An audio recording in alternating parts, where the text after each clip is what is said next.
bom, essa aqui é a imagem, né, que eu tinha falado, né, que eu fiquei um pouco em dúvida de colocar, porque ela tem uma coisa um pouco de angústia, assim, né, de solidão, mas eu acho que ela retrata um pouco uma quantidade razoável de sonhos que tem esse tipo de sensação frente a uma coisa de coletivo, né? Então, a gente vai ver hoje um pouco os significados e o porquê que a gente tem esse tipo de sonho, o que ele está querendo dizer para a gente, né? Em linhas gerais, obviamente, porque cada pessoa vai ter uma interpretação, uma mensagem diferente, né? Mas eu acho que em linhas gerais a gente pode dar uma olhadinha. Então, a primeira coisa que eu gostaria de colocar para vocês, né? Bom, primeiro, assim, que eu procurei, tenho procurado assim, trazer para vocês, né? Durante as apresentações, especialmente desse percurso, de outros também, mas nesse aqui eu tenho procurado bastante trazer imagens que tenham uma força pela imagem, né? Porque eu acho que quando a gente trabalha com sonhos, a gente está trabalhando num nível de imagens, né? Muito forte, porque os sonhos geralmente eles podem ter alguns fatores como música, sons, né? Até às vezes cheiros, mas em geral o que a gente vê mais assim, o que mais chama atenção no sonho é a imagem, né? Então, essa conexão divina que é o sonho, né? Então eu trouxe para vocês essa imagem que eu gosto muito dessa artista Harmonia Rosales, né? Que ela faz uma reinterpretação das obras, de grandes obras artísticas da humanidade, né? Buscando retratar dentro da diversidade, né? Então essa imagem, assim, eu acho ela super forte, né? E eu acho que ela tem muito a ver com esse momento, isso que a gente vai ver hoje, né? Essa questão da diversidade, da manifestação de vida, né? E dessa pressão do coletivo para normatizar as coisas, né? Então, a busca que a gente possa compreender melhor, né, o porquê que, às vezes, o coletivo, apesar de ele ser importante, ele ser também, nós somos fruto dessa coletividade, mas, às vezes, ele pode ser também castrante, pode ser limitante, e isso vai vir muito através dos sonhos, né? Então, a gente poder ver um pouquinho esse processo e por quê. Bom, então acho que a primeira coisa é a gente poder assim, entrar em contato um pouquinho com as nossas origens, né? Porque o ser humano é um ser grupal, né? Ele precisa da comunidade para se sustentar enquanto indivíduo, para se formar enquanto indivíduo, né? Então, vamos voltar no tempo, muito tempo, indo lá para nossas origens, que é lá nas culturas paleolíticas, né? Aqui a gente tem uma pintura rupestre bem bonita que tem na Argentina, na Cueva de las Manos, na Patagônia, né? Então, essas pinturas rupestres, elas nos trazem essas imagens aí que são representações sagradas, né? Dessas populações que viviam em um contato muito grande com a natureza, né? E dependendo muito do grupo, né? Do grupo onde cada um nascia. Então, esse grupo ele era essencial para a sobrevivência, né? Então, é um grupo que buscava alimentos juntos, que se protegia junto. E uma das coisas que é muito interessante a gente perceber, né, que essa fase, né, da história da humanidade, ela é a maior fase da história da humanidade, né? O tempo maior que a gente viveu foi dessa forma.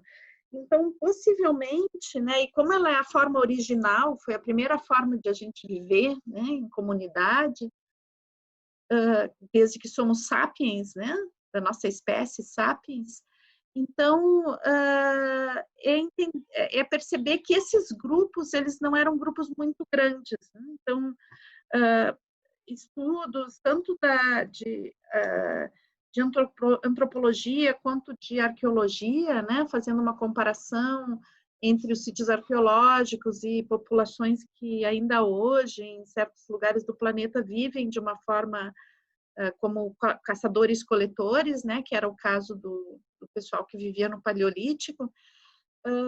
Esses grupos, geralmente, eles têm em torno de... não chega a 40 pessoas, né? São 36, 37 pessoas.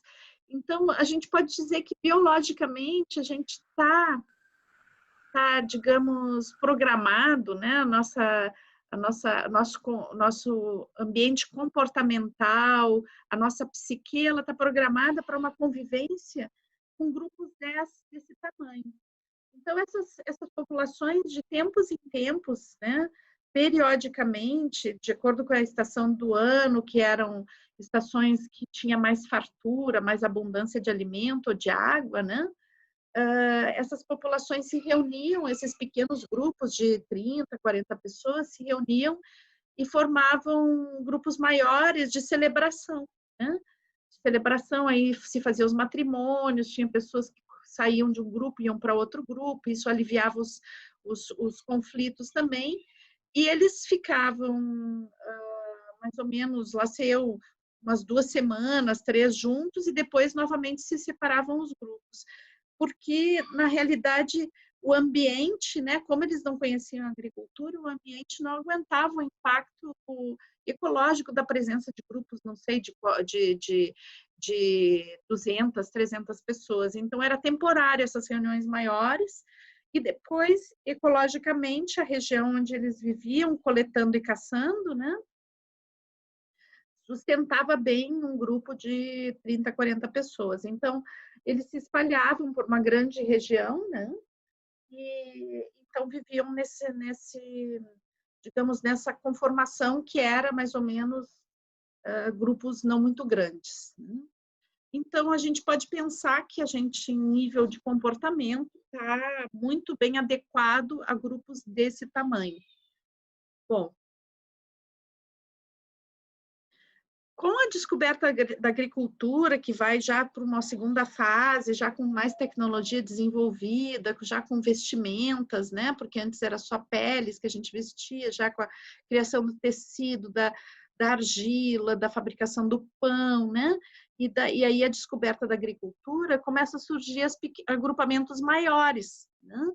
Então, já uma convivência com mais gente, com necessidade já de uma organização política mais complexa, né? E com maior, digamos, com menos intimidade nas relações entre as pessoas que conviviam, né? Eram comunidades pequenas, certamente, então não é que elas tinham que havia alguém ali desconhecido, né? Mas digamos que o nível de intimidade diminui, né?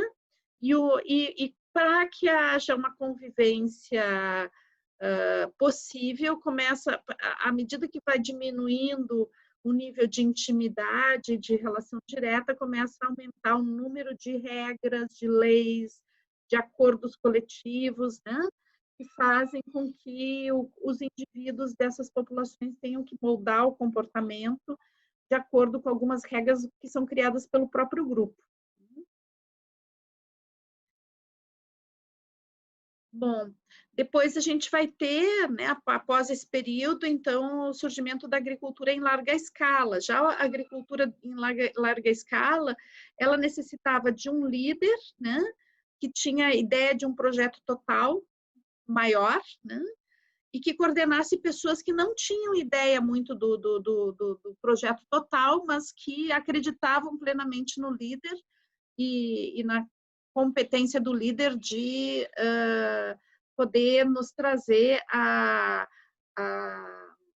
digamos, a coordenar o trabalho, né? Da visão do líder de coordenação do trabalho. Esse líder, em geral, ele tinha várias funções, né? Ele tinha a função de coordenação, ele também tinha a função religiosa, então aí surge uma divisão nas relações, né?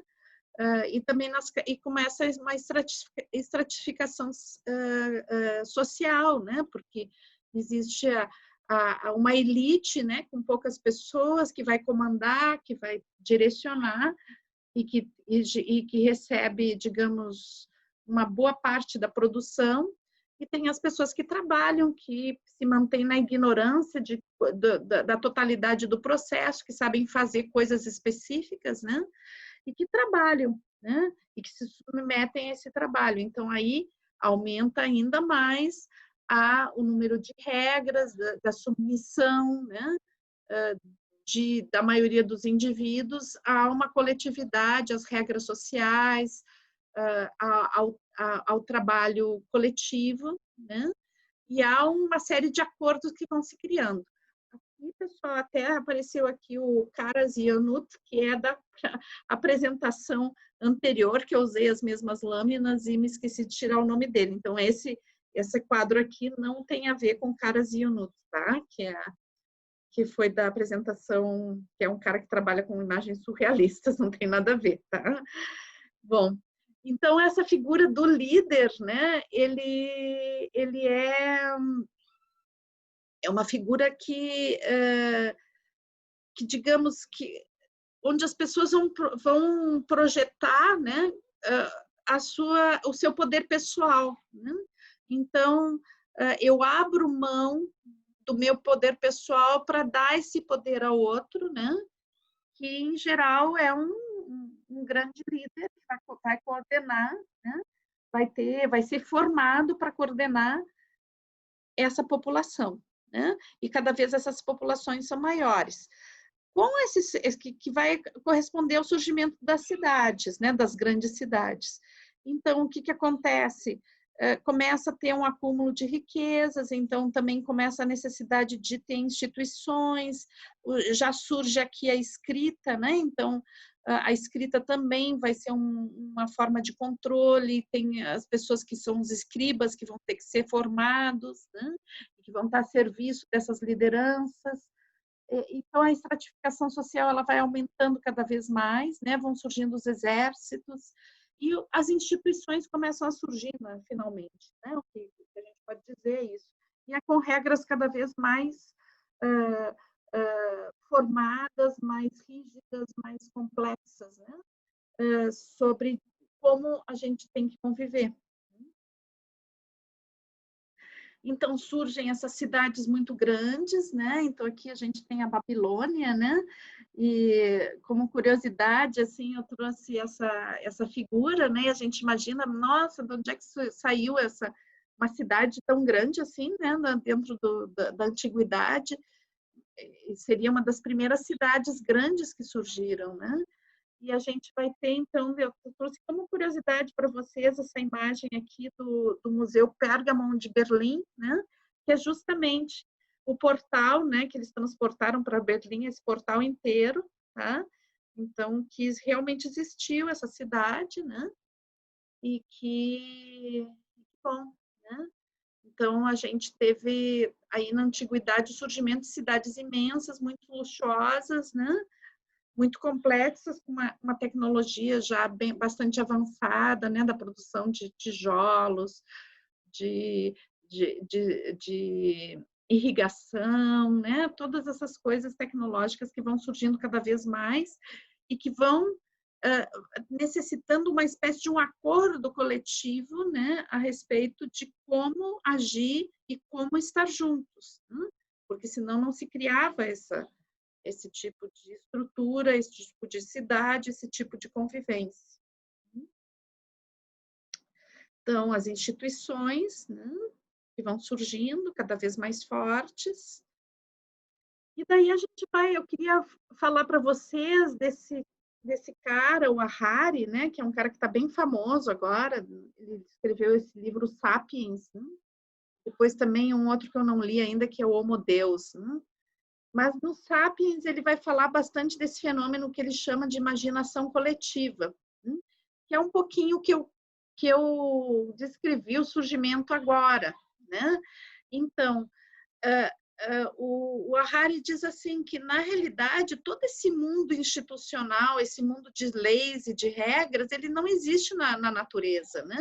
Isso é uma criação humana e que é algo que nós imaginamos, né? Então, por exemplo, o nosso sistema de leis foi imaginado pelo humano e a gente tem um acordo de imaginação coletiva. Então, todos nós fazemos a mesma coisa, não porque ela existe na natureza, mas porque coletivamente nós imaginamos alguma coisa e entramos num acordo de que aquilo é realidade, né? E à medida que a gente entra nesse acordo, então a gente age de acordo com essa realidade que nós mesmos criamos, né? Coletivamente. Isso permite que um grande número de pessoas, mesmo desconhecidas, né, trabalhem em prol de algo que é coletivo, que é algo que seria, teoricamente, para todos. Mas isso, né, na realidade, também ele favorece, né, que a gente se mantenha integrados, produzindo coisas, mas, ao mesmo tempo, faz uma pressão muito forte em termos de condicionamento sobre os indivíduos, né? Porque aquilo que nós temos de singularidade tem que se perder em algumas culturas muito, em outras menos, mas se perde o processo de civilização e o processo dessa imaginação coletiva, ele faz com que a gente perca características singulares, né? E pode ser num nível de pressão muito grande, né? Então, depende do ambiente cultural, né? As pessoas são muito pressionadas a serem do jeito que o ambiente quer, se afastando do jeito que elas são na realidade, né? Na sua essência.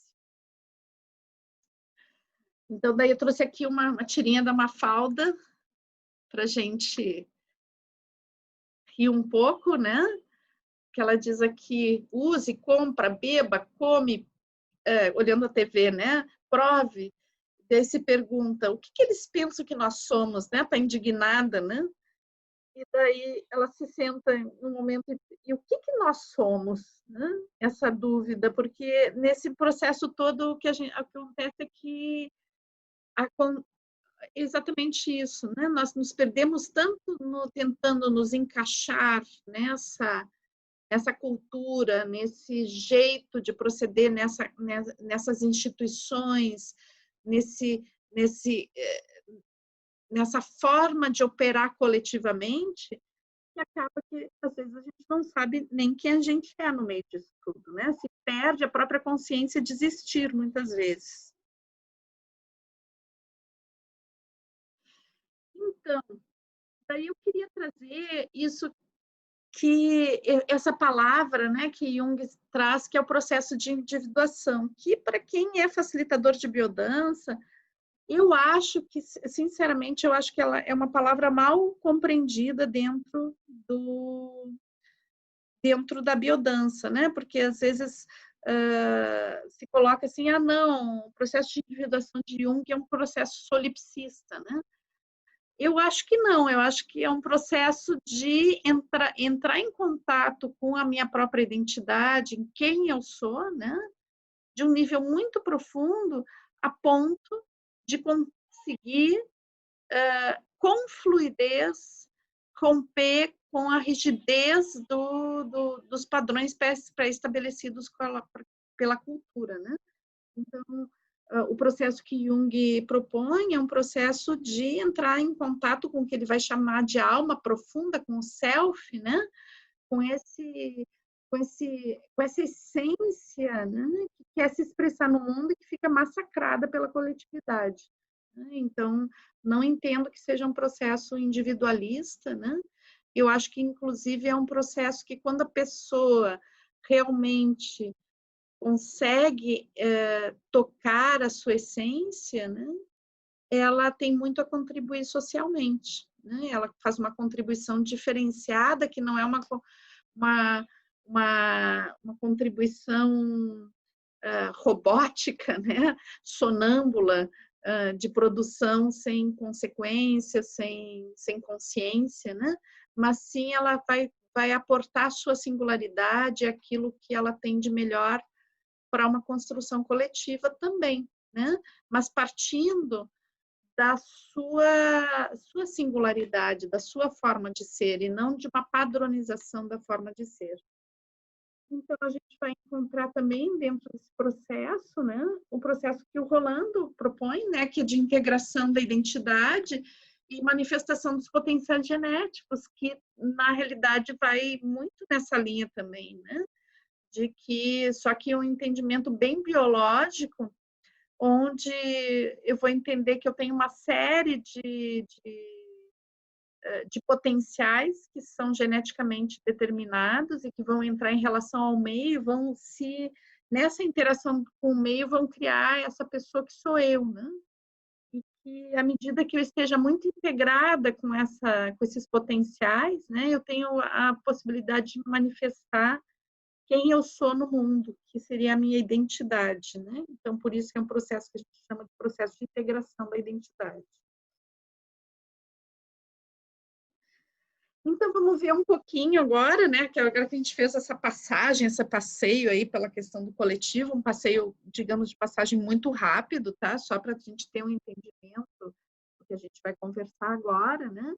Então, vamos entender um pouquinho essa questão do sonho coletivo, né? Que vai ter elementos de coletividade e o que pode, né? Nos suscitar em nível de significado desses sonhos, né? Como a gente viu, para cada pessoa tem um significado diferente, mas que a gente possa ir intuindo significados para a gente em cima de um entendimento, né?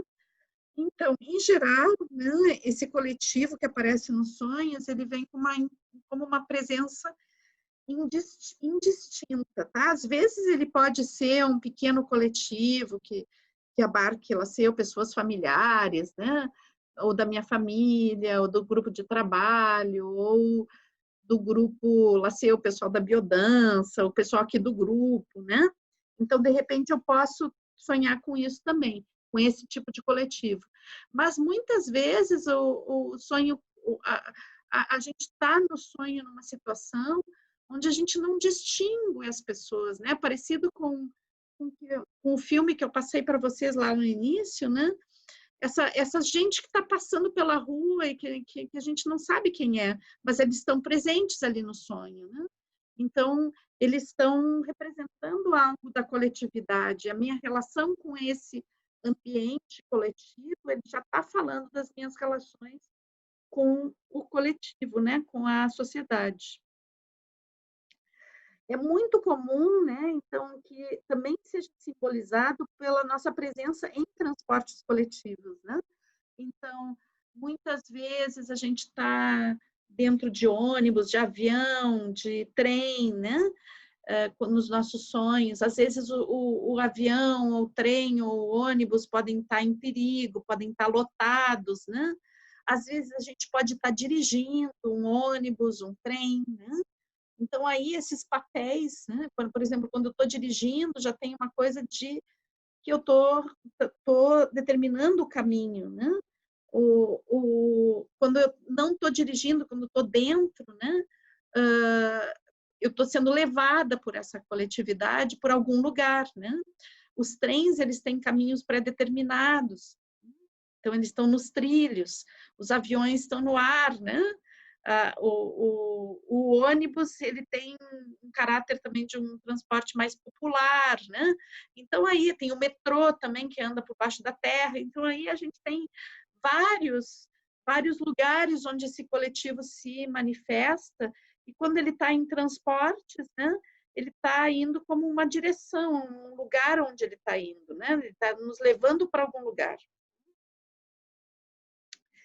E daí, então, também tem esse coletivo menor, que eu já tinha falado, né? Que é o coletivo que tem a ver com os grupos que eu participo, que aí eu posso distinguir pessoas, ele não é indistinto, né? Ele pode ser muito agradável, às vezes, podem ser sonhos muito celebrativos, às vezes são sonhos tensos, né?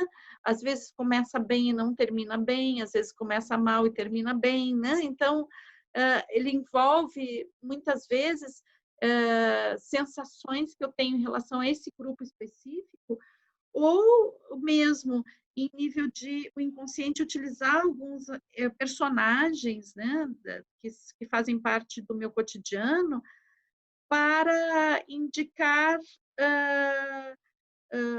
sensações de mim comigo mesmo, né? Em relação, não exatamente em relação àquela pessoa específica, mas a pessoa é utilizada como uma forma de falar de coisas a meu respeito.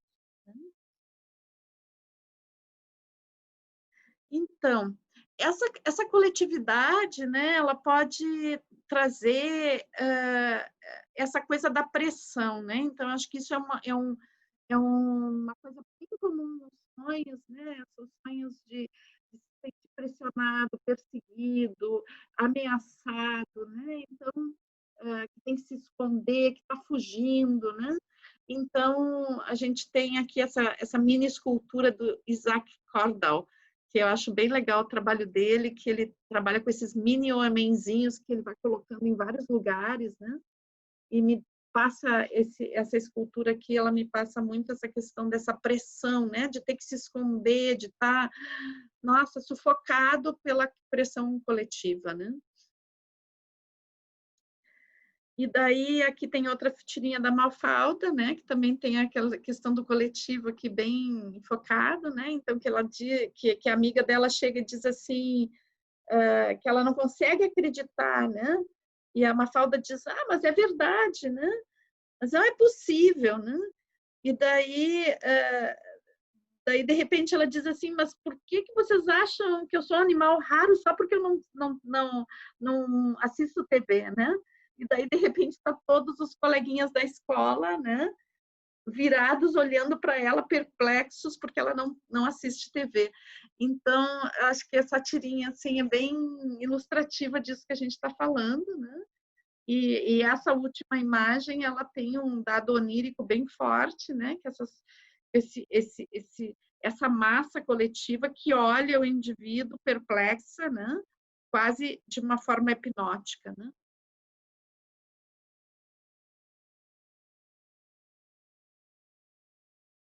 Então, muitas vezes vai aparecer também sobre a forma de julgamento, tá? Aqui também, de novo, uma mini escultura do Isaac Cordell. Então, a, a sensação de ser julgado, de condenado, né? de, de que está sendo avaliado. Os sonhos com fuga, que são bem comuns, né? Então, às vezes é bem indistinto, eu não sei direito o que eu estou fugindo, se é de uma pessoa, se é de uma série de pessoas. E é importante que quando a gente tem esse tipo de sonho, a gente perceba um pouco quais são as situações que estão me angustiando, né? O porquê de que eu estou fugindo, né? O que eu estou vivendo nesse momento que faz com que eu sonhe com essa fuga, do que eu quero fugir, o que está me ameaçando, né? Então, a gente se fazer essas perguntas é importante. Então, muitos sonhos vão ter as celebrações, né? A gente pode sonhar que está numa festa, que está num aniversário, que está celebrando. Às vezes é muito gostoso alguns sonhos, né? Às vezes isso pode mudar no meio do sonho, né? Pode ser às vezes a gente começa nesse tipo de sonho e de repente descamba para um sonho mais angustiante, né?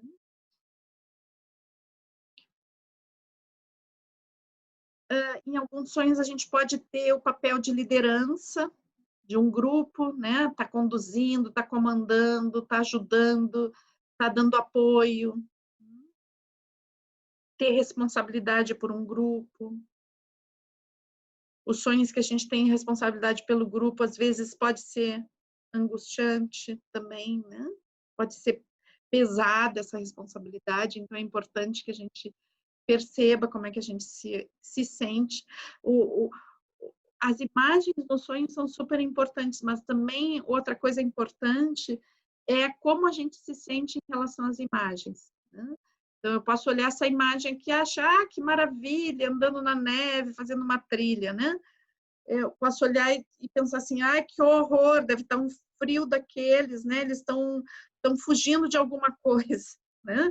Então, eu posso inventar outra história em cima disso, né? Cada um vai inventar a sua. Então, a sensação quanto à imagem, né, dos sonhos, não estou falando dessa imagem específica, mas as imagens do sonho são muito importantes. Qual é a sensação? O que eu sinto em relação à história que acontece no sonho?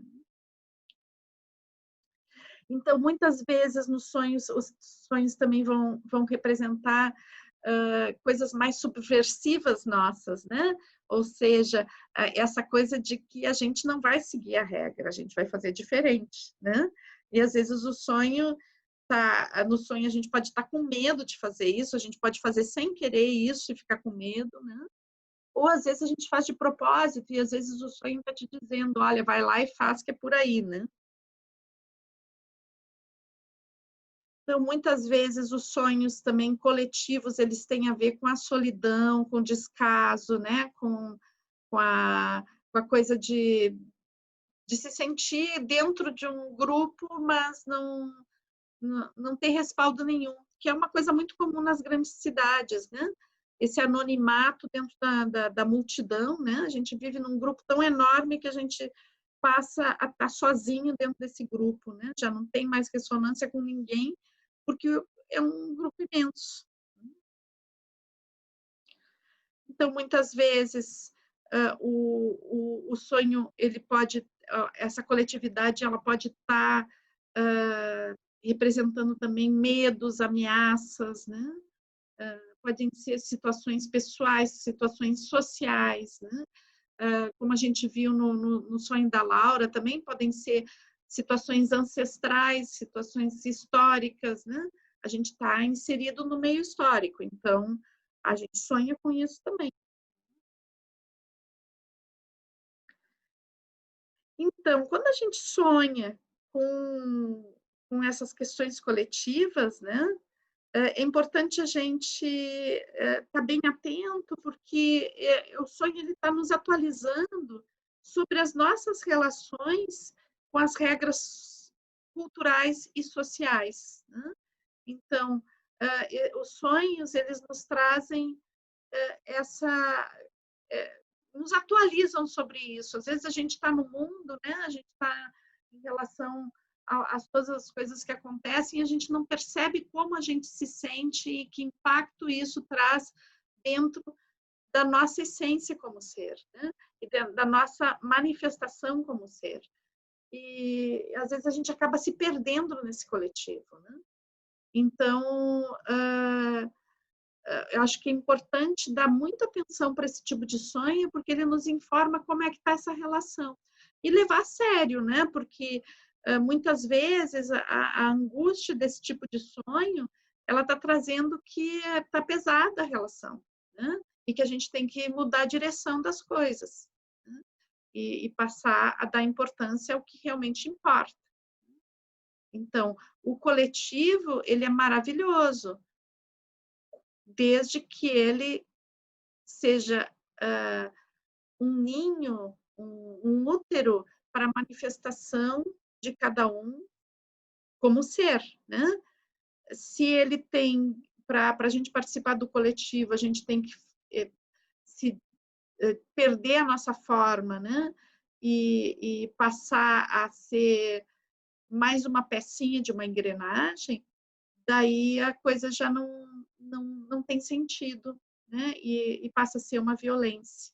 Então, acho que é bem importante a gente estar bem atentos aos sonhos que têm essa mensagem sobre a coletividade, nossa relação com a coletividade.